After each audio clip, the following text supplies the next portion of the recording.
yeah, so I went away for the day. I'll take those trees and look at that. That's my place. So, totally exposed. What I will do is I will complete my shade cloth. Where I thought it was going to finish, I think I need to continue past that because I can see straight in. And that will give me privacy, and when the tough gets going, when the going gets tough, the tough gets going. It's alright, I was crying when they started, but I'm going to keep the faith. This is just to be expected. The Lord gave me a heads up. It's all about money. So there's rocks. Yeah, it's just money. I'm not leaving. The Lord has basically reminded me that, as I'll tell you in this video. So when I was across the road, the river, I had a dream which had Jonathan Clegg in it, and he was taking a windy trail through the tussocks, sort of like a just a foot trek. There's only room on this track for feet, and there was a lot of dry brush and that around him, and I was following him a wee way, and then I remembered that I knew this other way, and it was to do with my caravan and my Ford Ute. And the picture that the Lord had given me, that my caravan is a temple, which is basically the flesh suit, the host body, and God resides in that caravan. And what moves that caravan and leads that caravan and is the power within that caravan is the ute. The actual ute is Jesus, that's the vehicle. But the ultimate, nobody comes to the Son unless the Father calls him, is the driver. Without the driver, the caravan goes nowhere. So in this vision, I was following Clegg along his trek, and then I remembered that I knew another way. And I had a reminder of whether it was a previous dream or something that had happened, that I remembered. And it was my caravan being towed up this windy road, which is the one that I've just gone up, is being towed up a road. And as it was going up the road was falling down underneath the caravan and the car, and it was a type of it was like a stunt, because there's absolutely no way humanly possible that anyone could have gone up this road the way it was falling down. You know, there were times where it looked like the caravan and the ute were only on two wheels, and the caravan was basically just balanced on one wheel. You know, the axle just had nothing under it. That's how quickly this road was falling away. There was absolutely no way that it was going to go back down that road. And then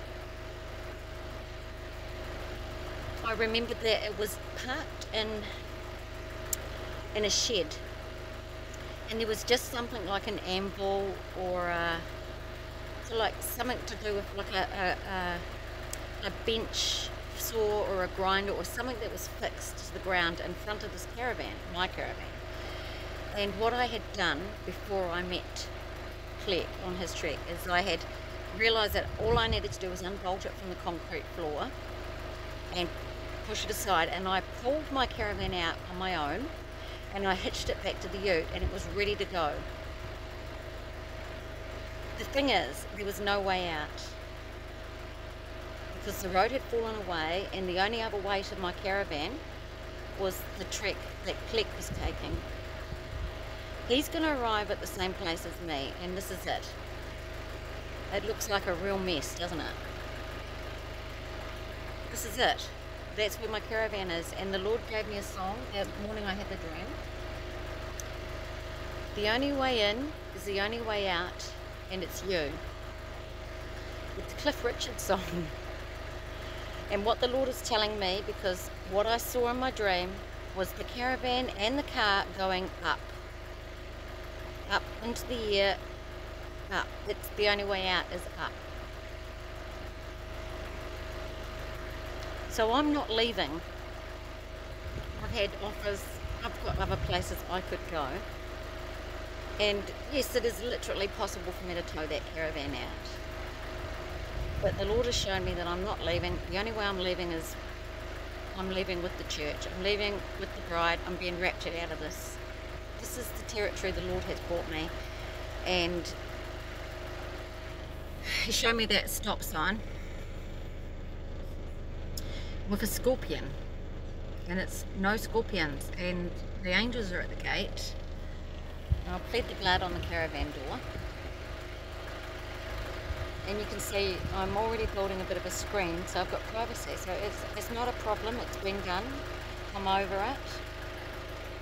I'm walking by faith, and I know from my dream that I'm not leaving this property other than a supernatural way. And it's got to be a form of rapture, or it's the bride, the woman that goes to the wilderness. But I also feel like I'm not leaving without you, in terms of I'm talking to people who aren't believers, or that possibly think that when the bride leaves, they've been left behind. I'm just here to reassure you, you have not been left behind. God has a plan. He brings His witnesses back with supernatural powers to defend the church, to keep the church safe, to assist the church in bringing back the harvest. We need to bring in this harvest before we get the hell out of here. This place sucks. We're not from here, we're exiles.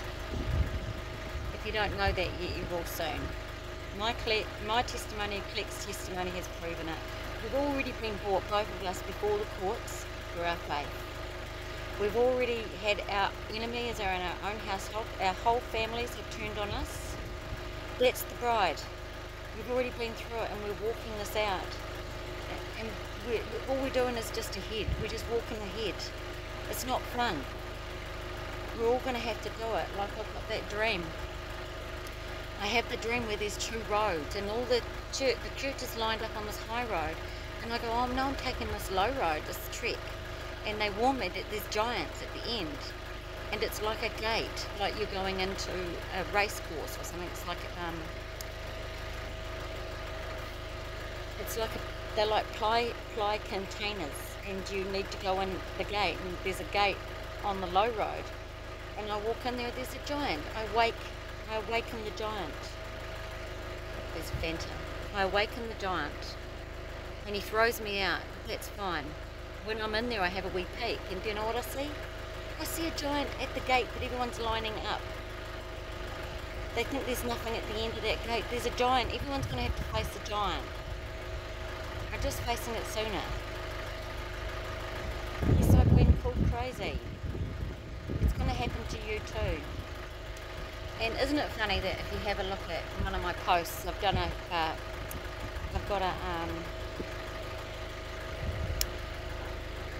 thumbnail from Cleck's, the last thing that the Lord God showed him about the Noids, N-O-I-D, that little 70s mascot that Domino's Pizzas used, the stop sign.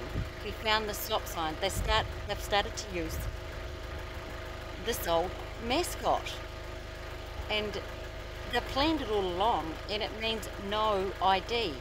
So I'm in a situation where I'm not going to take the ID. I'm not taking the mark, and you guys are wising up to it too. And look what I've got, the same shaped sign. What shape is that?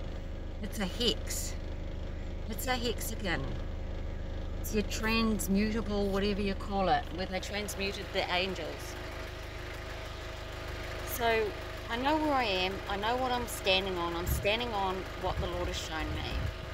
Now you need to find that type of platform. That's what we stand on. We walk by faith, not by sight.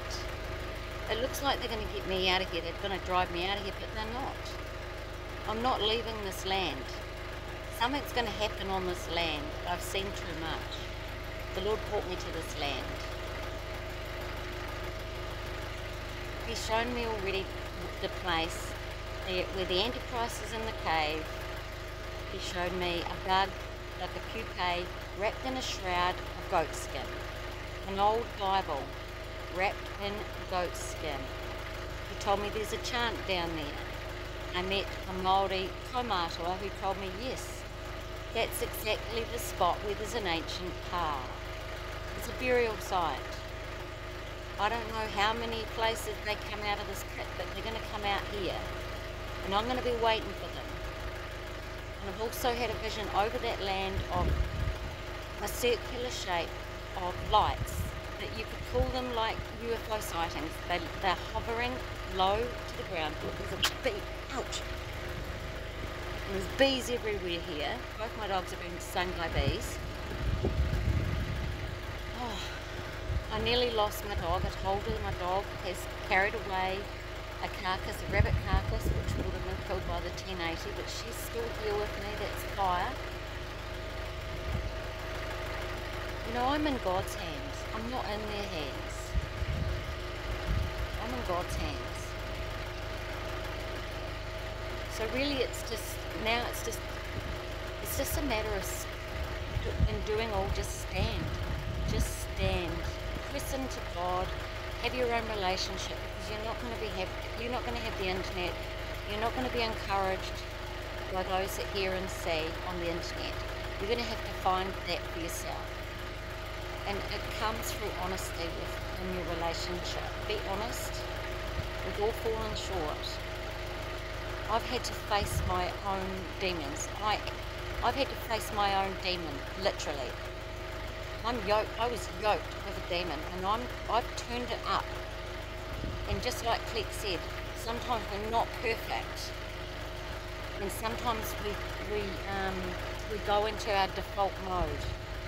That's why we need to renew our minds every day. Renew your mind every day in the presence. And it is possible to pray unceasingly. All it is talking. Always being aware that you're in the presence of God, because the Lord God El, the Potter, the Creator, Genesis 2, the one who formed us. Who formed us. He is the one we carry about, and just by being always aware of his presence, always aware that he's with us and he will never leave us. That is praying unceasingly. That's your heart is always towards him, and that's a good match, because his heart has always been towards you. You're finally in line. That's what it means to be turned up. Anyway, these rocks are worth a lot of money. Oh, my son's going to arrive. I've seen him 3 times in visions and dreams. So my son arrives. He will arrive, and I will let you know when he does.